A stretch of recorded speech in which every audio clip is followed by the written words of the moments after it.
Citroen C3 ile birlikte Sinop'tayız. C3 yenilendi ve görmüş olduğunuz gibi çok farklı, rengarenk bir tasarıma kavuştu. Burada basın lansmanı kapsamında aracın tanıtımı organize ediliyor ve ben birazdan yeni C3'ü alıp Sinop'tan Samsun'a kadar kullanacağım. Yolda da izlenimlerimi sizlerle paylaşacağım. Eğer hepiniz hazırsanız gelin yeni C3'ü incelemeye başlayalım.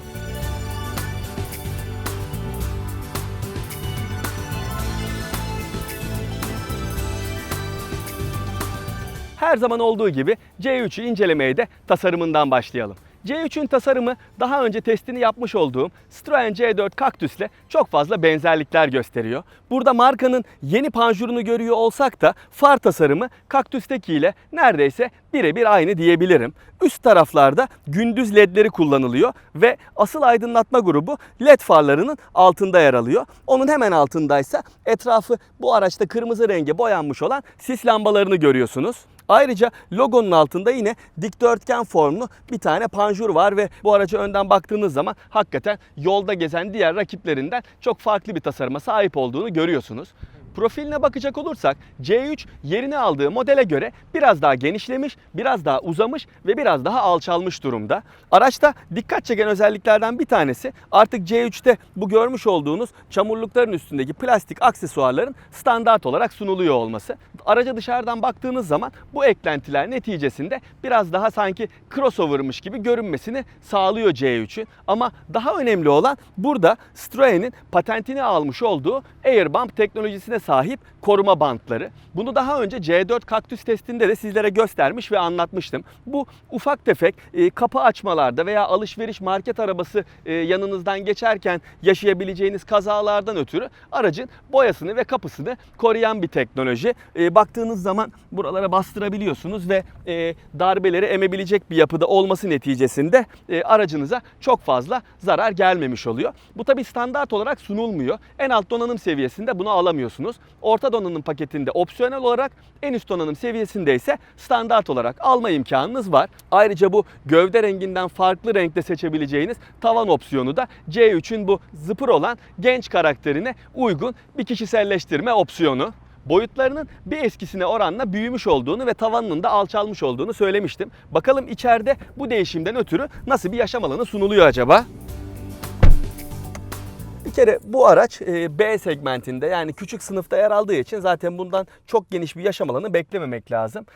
Diz mesafesi anlamında sınıf beklentilerini karşılıyor diyebilirim. Yani ancak makul seviyede bir diz mesafesi sunuluyor. Tavanın biraz alçalmış olduğu eskisine kıyasla anlaşılıyor ama yine de burada pek rahatsız değilsiniz. Yani bu sınıfta bir otomobil alıyorsanız zaten arka koltuklarının bu seviyelerde olacağını bilmeniz lazım. Ortada oturacak yolcu için de yine fena sayılmayacak bir yaşam alanı sunuluyor. Tabii ki ufak bir tane şaft tüneli var. Ayaklarınızı onun yanına koymanız lazım ama bu oturduğunuz yer düz olduğu için rahat bir şekilde sığmanızı sağlıyor diyebilirim burası için. Burada benim dikkatimi çeken bu koltuk döşemelerinin böyle biraz süngersi ve fazla yumuşak olması ama konfor konusunda neler verdiğini sürüşe başladıktan sonra ve kilometreleri kat ettikten sonra söyleyeceğim. Şimdi aracın arkasına ve bagajına bakalım. C3'ün arkasına bakacak olursak burada büyük stop lambalarının otomobilin arkasını domine ettiğini görebiliyoruz. Ben açıkçası bu tasarımı DS3'e biraz benzettim diyebilirim. Yani arkadan bana C3 DS3'ü fazlasıyla andırır vaziyette. Burada Citroen logosunun biraz daha büyümüş olduğunu görüyoruz ve içi siyah renkle kaplanmış. Ayrıca tamponlar yine siyah renkli ve çıkık bir formdalar. Bu da demin anlattığım dodiklerle bir bütünlük içerisinde otomobilin kendine özgün bir yapıda olmasını sağlıyor. Bakalım bagaj hacmi bize neler veriyor? Yeni C3'te söylendiği kadarıyla burada 300 litrelik bir yükleme hacmi sunuluyor. Burası küçük sınıfın beklentilerini karşılayacak düzeyde. Eksilerine gelecek olursak tabii yükleme eşiği biraz yüksek olduğu için eşyalarınızı buraya yüklerken biraz zorluk çekebilirsiniz ama rakiplerinin de bundan çok daha farklı olmadığını da bence bilmek lazım. Koltukları 60'a 40 oranında yatırarak büyütme imkanınız var. Eğer C3'ün tasarımı ile ilgili bu kadar konu yeter diyorsanız direksiyon başına geçiyorum, marşa basıyorum ve Sinop'tan Samsun'a doğru yola çıkıyorum. Hadi gelin. C3'ün içi güzel de kapı kapama kolu biraz farklı. Çok ergonomik değil ama şık gözüküyor. Zaten burası da bir hayli oyuncaklı ama onların hepsine sürüş esnasında değineceğim. Artık marşa basıyorum ve sürüş kısmına geçiyorum. Hadi gelin.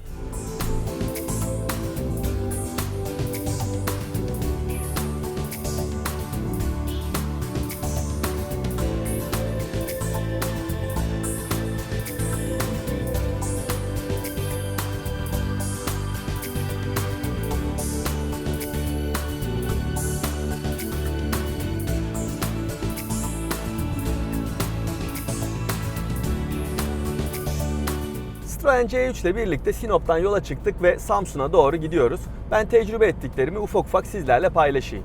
Öncelikle aracın iç mekanına baktığınız zaman buranın hakikaten sempatik ve oyuncaklı olduğunu görüyorsunuz. Burada bir tane dokunmatik multimedya ekranı var. Orta konsolu domine ediyor ve göze gayet hoş görünüyor. Dokunmatiğin hassasiyeti fena değil, iyi bir şekilde çalışıyor. Ama sistemin çok hızlı olduğunu söyleyemeyeceğim. Burada orta konsola baktığınız zaman aracın dışında olduğu gibi kırmızı renkli detaylar burada da kendini gösteriyor ve otomobilin içini biraz renklendirmiş vaziyette. C3'ün iç mekanında kullanılan malzemelerin kalitesi için sınıfındaki diğer rakiplerle benzer seviyelerde olduğunu söyleyebilirim. Çünkü zaten bu sınıfta çok fazla yumuşak plastik malzemeye yer verilmiyor. Ancak bu araçta neredeyse hiç yumuşak plastik malzeme kullanılmamış. Çünkü en üst tarafa baktığınız zaman da sert plastikle karşılaşıyorsunuz. Burada derimsi bir malzeme kullanılmış ama onun altında nereye dokunursanız dokunun sert ve çizilebilir plastik malzemeler kullanılmış. Başta da dediğim gibi bu sınıftaki bir araçtan zaten çok yüksek bir malzeme kalitesi beklememek lazım. Genel anlamda baktığınız zaman göze gayet kaliteli ve hoş görünüyor. Benim aracın içine biner binmez dikkatimi çeken şey bu dikdörtgen formlu parçaların her yerde kullanılıyor olması oldu.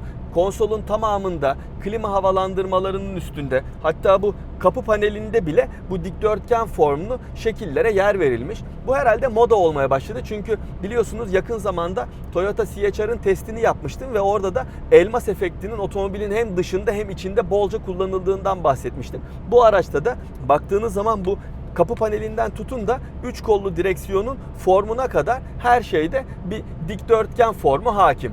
Bana bir zararı var mı? Yok ama dikkatimi çekti ve bunu sizinle paylaşmak istedim. Göstergeler okunaklı. Ortasında bir yol bilgisayarı ekranı var ve buradan tüketim değerlerinizi takip edebiliyorsunuz. Direksiyonun yapısı fena değil ve ele iyi bir şekilde oturuyor. Küçük eşya gözleri konusunda C3 çok fazla şey sunmuyor ama ufak ufak bolca alan sunuyor diyebilirim.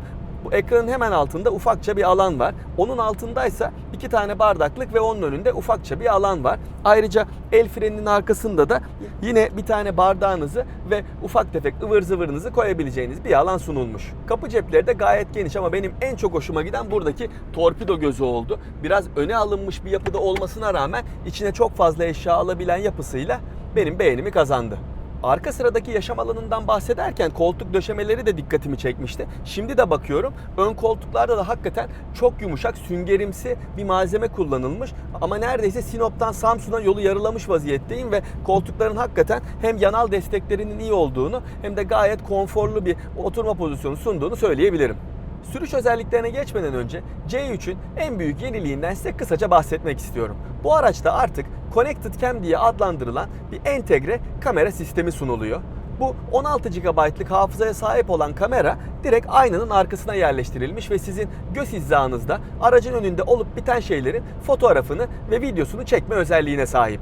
Bu çekmiş olduğunuz fotoğrafları veya videoları kabloyla bağlı olan telefonunuza direkt olarak indirip sosyal medya hesaplarınızda paylaşabiliyorsunuz.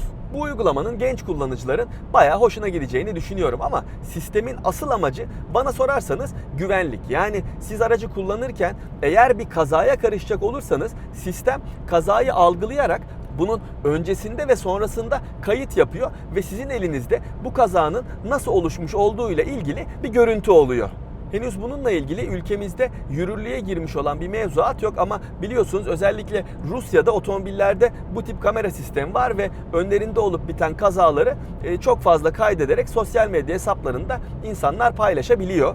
Ve hatta bildiğim kadarıyla bu sistem bazı ülkelerde zorunlu kılınıyor ki sigorta şirketleri bu görüntülere bakarak kaza ile ilgili nihai kararları verebiliyorlar. Sistemin çok kolay kullanıldığından bahsedildi. Yani telefonunuza bir uygulamayı indiriyorsunuz ve ondan sonra çektiğiniz fotoğraflar ve videolar telefonunuza anında iniyor. Ama ben şanslıyım çünkü zaten test aracının içinde burada önceden bu uygulamanın yüklenmiş olduğu bir telefon var. Ve ben çektiğim görüntüleri ve videoları bu telefonun içinden alabileceğimi düşünüyorum. Eğer bir aksilik olmazsa, mesela şu an olduğu gibi tek dokunuşla çekmiş olduğum fotoğrafı, ki garanti olsun diye bir daha deniyorum.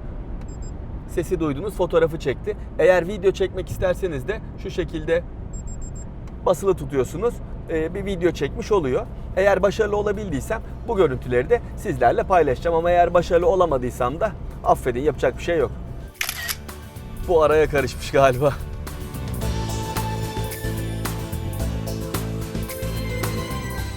Gelelim C3'ün motoruna ve sürüş özelliklerine. C3'te 1.2 litrelik benzinli ve 1.6 litrelik dizel olmak üzere iki farklı motor seçeneği sunuluyor. 1.2 litrelik benzinli motor 3 silindirli ve 82 beygir güç üretiyor. Dizel motorsa iki farklı güç seviyesinde sunuluyor. Bunlardan bir tanesi 75 beygir, diğeri ise benim şu anda kullanmış olduğum 100 beygir gücünde.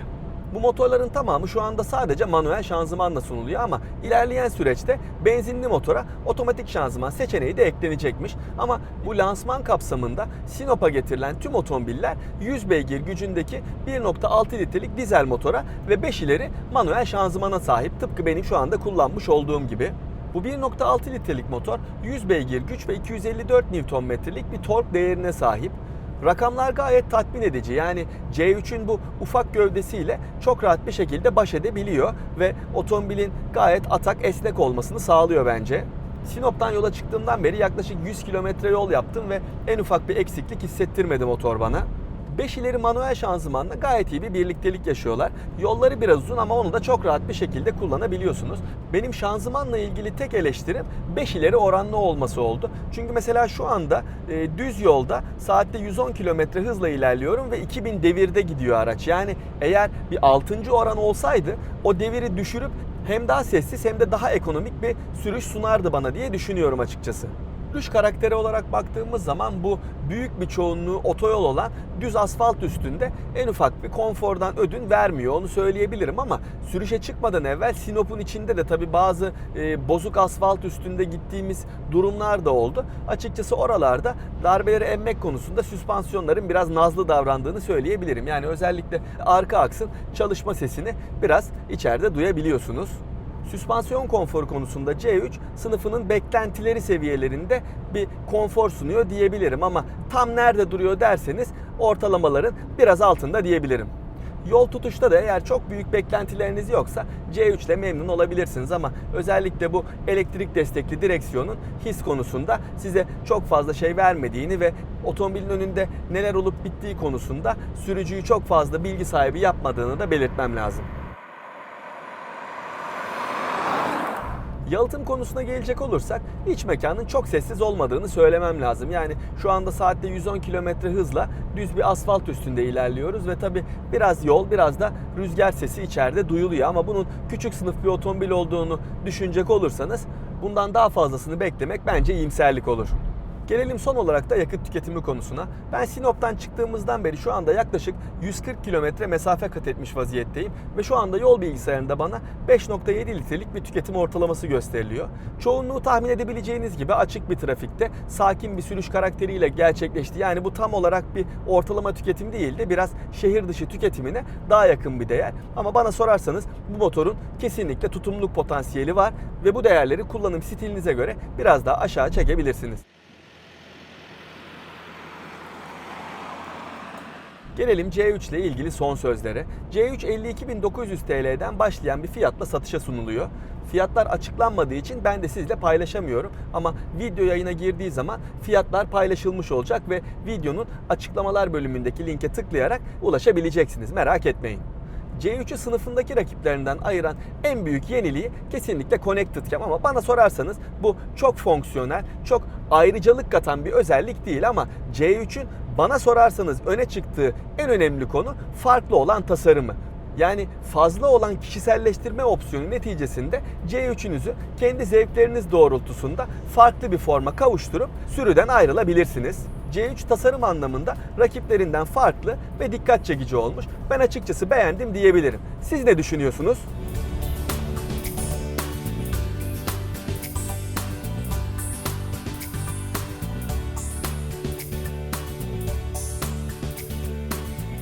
Artık neredeyse Samsun'a vardık diyebilirim. Benim yeni C3 ile ilgili söyleyeceklerim şimdilik bu kadar. Eğer merak ettiğiniz konular varsa videonun altına yorum olarak bırakın. Görüşmek üzere.